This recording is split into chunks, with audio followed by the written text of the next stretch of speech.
बाळा मी तुला एक गोष्ट सांगतो. एक माणूस होता, त्याचे 3 मित्र होते आणि त्या माणसाच्या मृत्यूच्या अखेरच्या समयी ते 3ही मित्र त्याला भेटायला आले. माणसाने तिघांना प्रश्न विचारला की बाबांनो, आयुष्यभर तुम्ही माझी सोबत केली, आता मृत्यूनंतरही माझी सोबत कराल का?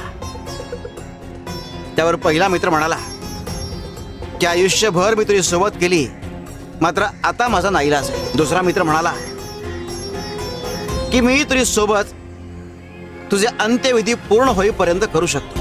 तिसरा मित्र म्हणाला की मी आयुष्यभर तुझी सोबत केली आणि मृत्यूनंतरही मी तुझी सोबत करेन. हे 3 मित्र कोण होते ठाऊक आहे? धन, कुटुंब आणि कर्म. धन तोवर तुमची सोबत करतं जोवर तुम्ही जिवंत असता.